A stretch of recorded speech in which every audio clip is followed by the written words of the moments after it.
Hi, everyone. I'm Erica, and you won't believe what my sister did to my wedding dress. But that's just the start of this nightmare.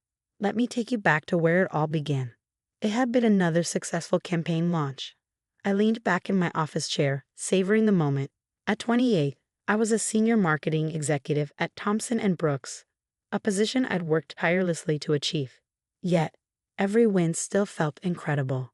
My phone buzzed with a message from my sister, Melissa. Melissa, Mom and Dad just bought me a new car. Don't be jealous. Attached was a photo of her posing with a brand new Mercedes. Really? I muttered, irritation rising. They bought her another car while I'm still paying off my student loans. I showed the text to my best friend, Kate, who worked with me. Your sister is something else, Kate said, shaking her head. You worked 3 jobs through college, and she's been living like a queen off your parents. Don't remind me, I groaned. Remember when she accidentally spilled coffee on my graduation gown? Or how she told everyone at my promotion party that I only got the job because I was sleeping with my boss? Kate grimaced. Ah, and your fan said James almost believed her that time. Good thing he saw through it. Speaking of James, my eyes softened as I glanced at the photo of us on my desk.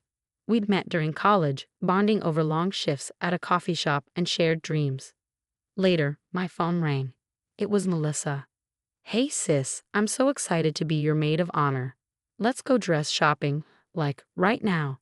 Melissa, I'm at work. Some of us have to earn a living, I replied dryly.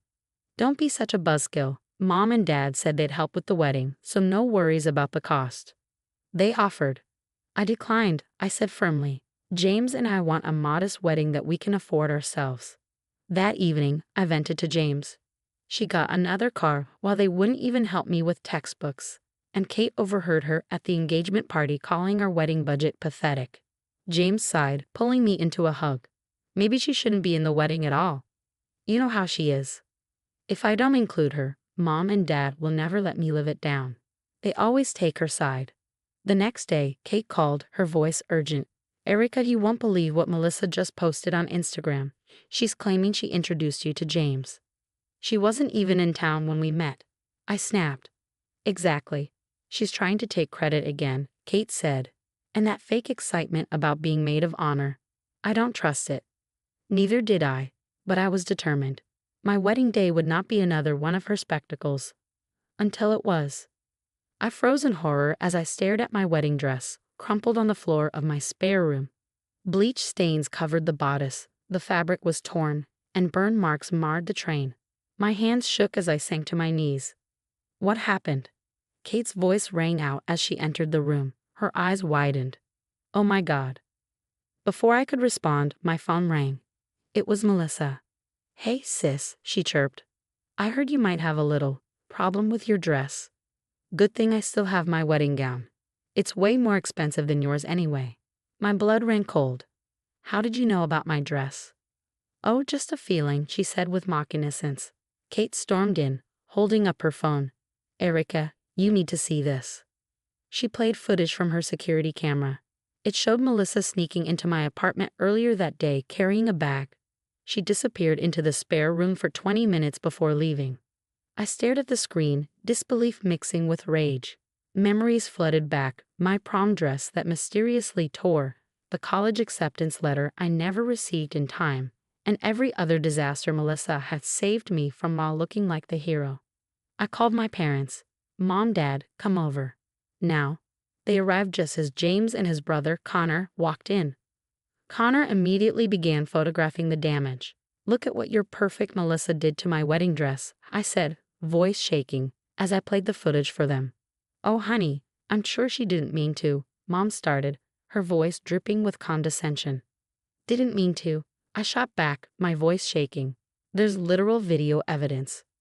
Well, if you had just accepted our offer to buy your dress in the first place, Dad said, crossing his arms. That is not the point, I snapped. Your daughter deliberately destroyed my wedding dress the night before my wedding. She's offering you her dress, isn't she? Mom sighed, exasperated. Just take it and stop making such a big deal out of this. You've always been so dramatic. Connor stepped forward, his voice calm but firm. As a lawyer, I should point out that what we just witnessed in that footage constitutes criminal damage to property. You wouldn't dare press charges against your own sister. Dad bellowed. Watch me, I said, my voice cold as ice. James stepped beside me as I tried to steady my breathing. The wedding's postponed, I announced. I have to call all 100 guests and explain why. Do you have any idea how much money we're going to lose on deposits? Dad's tone turned scornful. If you just wore Melissa's dress. Get out. My voice cut through the air like a knife. Get out of my apartment. Right now. Mom and Dad exchanged a look before leaving, muttering under their breath. James wrapped his arms around me as tears streamed down my face. Connor broke the silence.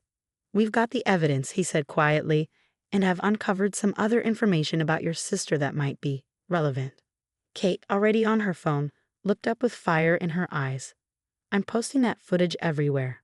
Let's see her try to lie her way out of this one. I glanced at my ruined dress, thinking about the extra shifts I'd worked to afford it. She's gone too far this time.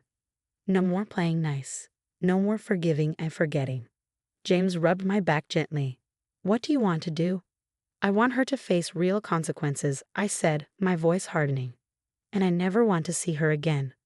Connor spread a stack of documents across the kitchen table. Remember Melissa's ex-husband, Rick? The one who suddenly left her because he was intimidated by her success. That wasn't the reason. What are you saying? I asked. She opened 6 credit cards in his name, Connor explained. Maxed them all out. He only found out when debt collectors started calling. That's why he disappeared. He was working with the credit card companies to prove identity theft. Before I could respond, Kate burst into the room, her face flushed. Speaking of your lovely sister, guess who's been sending inappropriate texts to James for the past month? James sighed, pulling out his phone. I blocked her number, but she kept making new accounts. I didn't want to tell you because I knew it would hurt you. My hands trembled as I scrolled through the messages. Melissa had suggested meeting in secret, claiming I was cheating on James. That manipulative little. I stopped, fury choking my words. There's more, Connor said grimly. I dove into some financial records. Seems Melissa's been slowly draining Mom and Dad's retirement fund. Over $200,000 gone in the last 2 years. My phone buzzed with a message from my cousin Sarah. Sarah, oh my God, Erica. I just found out Melissa was lying.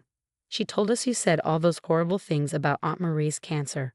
I can't believe we believed her and didn't talk to you for a year. Kate muttered, classic Melissa. Remember when half your family didn't show up to your college graduation? Bet she had something to do with that too. Another buzz, this time from Melissa's new boyfriend David.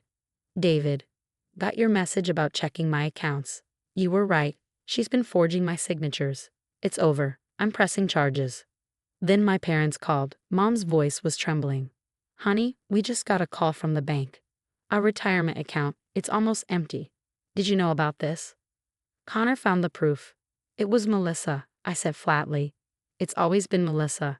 Still want to defend her. We had no idea, Mom said tearfully.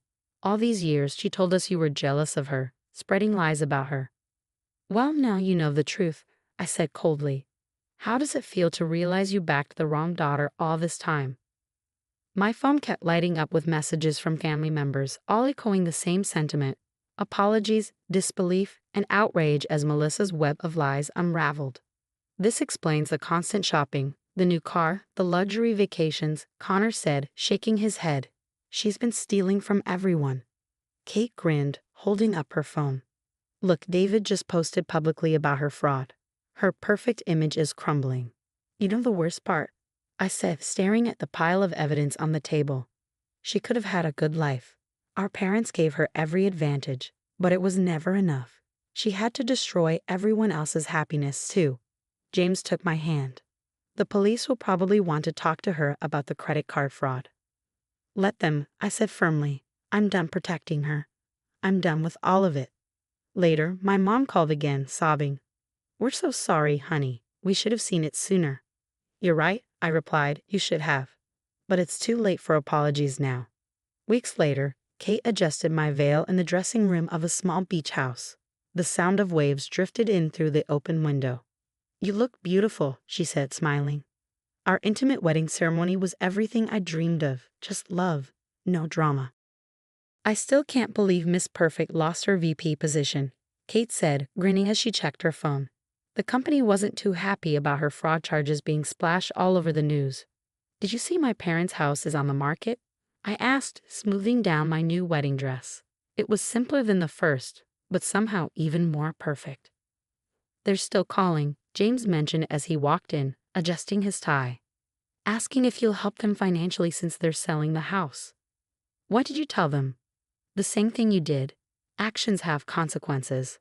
They chose to enable Melissa for years. They can't expect you to bail them out now. Connor appeared at the door, holding his phone. Speaking of consequences, he began. Melissa's being charged with multiple counts of fraud. The evidence was overwhelming once we started digging. Between the credit cards, your parents' retirement fund, and what she did to David. How long is she looking at? Minimum 5 years, Connor said. Could be more, depending on what else turns up. Kate touched up her lipstick in the mirror. Remember when your mom called, crying and begging you to write a character reference for Melissa? Same mom who told me I was being dramatic about my wedding dress. I replied, shaking my head. Yeah, not happening. The ceremony was perfect. Just us, our closest friends, and the sound of waves crashing on the shore. No family drama, no manipulations, no lies. James's vows made me cry happy tears. Ready to dance, Mrs. Marketing Director? He asked, holding out his hand and pulling me to my feet. Still can't believe I got that promotion right after we postponed the first wedding, I said, smiling. Guess sometimes bad things lead to better opportunities. Kate joined us on the dance floor. Oh, did you decide what you're doing with your new dress after today? Donating it to that charity that helps survivors rebuild their lives, I said. Feels fitting. Speaking of rebuilding, Connor interjected, Melissa's sentencing is next week. I'm not going, I said firmly. That chapter of my life is closed. James pulled me closer as we swayed to the music. Proud of you, he murmured. Lesser people would have been broken by what she did. I'm not broken, I said, glancing around at the small but joyous gathering. I'm free. There was no toxic family, no manipulative sister, no enabling parents, just love, truth, and peace. Sometimes the best revenge is simply living well. What would you do if you discovered a close family member had been sabotaging your entire life while pretending to love you? Would you press charges like I did or try to protect them one last time? Share your thoughts in the comments below. And if you want to hear more stories about overcoming toxic relationships and finding the strength to stand up for yourself, don't forget to like this video and subscribe to the channel. Your support helps me share more stories of survival and justice.